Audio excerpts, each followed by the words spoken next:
wafdigan uu hogaaminayay ra'iisul wasaaraha Soomaaliya Cumar Cabdirashiid Cali Sharmaake ayaa waxa kamid ah wasiirka warfaafinta Maxamed Cabdi Xayir Maareeye, wasiirka dhalinyarada iyo ciyaaraha Maxamed Cabdullaahi Xasan Nuux, taliyaha ciidamada nabad sugidda qaranka Cabdiraxmaan Maxamed Tuur Yare, xildhibaano iyo mas'uuliyiin ka tirsan dowladda federaalka ayaa maanta soo gaaray magaalada Beledweyne ee caasimadda gobolka Hiiraan.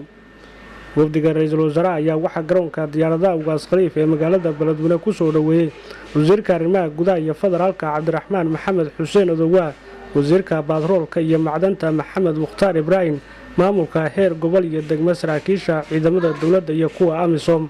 wasiirka warfaafinta xukuumadda Soomaaliya Maxamed Cabdi Xayir Maareeye ayaa sheegay wafdiga ra'iisul wasaaraha Sharmaake ay magaalada Beledweyne u yimaadeen sidii kulamo iyo shirar wada tashi ay ula qaadan lahaayeen duubabka dhaqanka, odayaasha dhaqanka iyo qaybaha kala duwan ee bulshada, isla markaana ay kala hadli doonaan sidii loo dhammayn lahaa muranka ka taagan dhismaha maamul samaynta gobolada Hiiraan iyo Shabeellada Dhexe.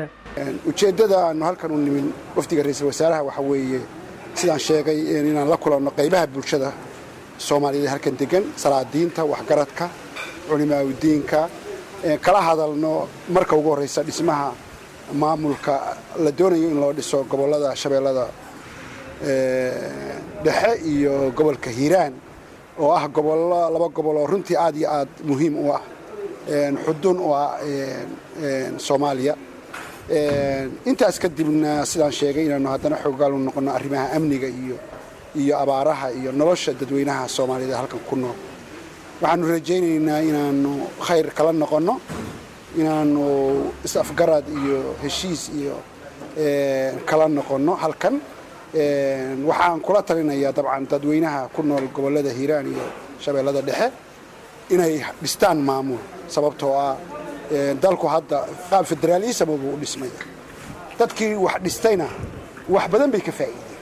sidoo kale wasiirka warfaafinta xukuumadda Soomaaliya Maxamed Cabdi Xayir Maareeye ayaa sheegay in xilligan dalka ay ka jirto abaaro saameeyay dadka iyo dunyada ku nool gobolada dalka, isla markaana shacabka Soomaaliyeed looga baahan yahay inay ka qayb qaataan gurmadka loo sameeyo dadka ay saameeyeen abaaraha ka jira gobolada dalka.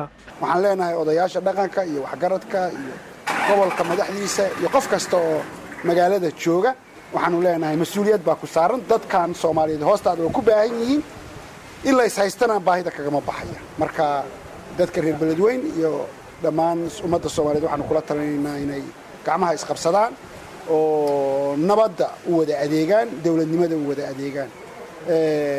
isla markaana dabcan dalka waxaa ka jira hadda baaqan lagu baaqayo in la iscaawiyo Soomaalida. anigu waxaan kamid ahay guddiga ka hortagga abaaraha iyo caawimada gurmadka abaaraha kamid ah. waxaan ugu baaqayaa dadweynaha reer Beledweyne ciddii wax haysata inay iscaawiyaan marka ugu horeysa iyaga dhexdooda. wasiirka warfaafinta xukuumadda Soomaaliya Maxamed Cabdi Xayir Maareeye ayaa sheegay dowladda federaalka ay markasta diyaar u tahay sidii dadka degan labada gobol ee Hiiraan iyo Shabeellada Dhexe ay u samaysan lahaayeen maamul ay ku midaysan yihiin, balse talada ay ka goodo dadka degan labada gobol. shacabka halkan ku nool waxaan leenahay dawladdu diyaar bay idin tahay inay idila shaqeyso, inay sidii maamul u dhisan lahayd idinku gacan siiso, laakiin waxa taladu ka goodaa waa idinka. haddaad nagalaysaan oo maamulkaasi dhaqsaa u dhisan weysaan wax badan baa idinku dhaafaayo hadda gobolada kala heleen. waa ujeedaan hadda kooxaha argagixisada ay markay warar ku qaadeen Puntland, shacabkii iyo dawladdii waa kuwa isqabsaday, waanta ka soo carareen. wafdiga uu hogaaminayay ra'iisul wasaaraha Soomaaliya Cumar Cabdirashiid Cali Sharmaake ayaa caawa ku hooyanaya magaalada Beledweyne, iyadoo maalinta bari la filayeen kulamo iyo shirar wada tashi ay la qaataan duubabka dhaqanka iyo qaybaha kala duwan ee bulshada ee ku nool gobolka Hiiraan.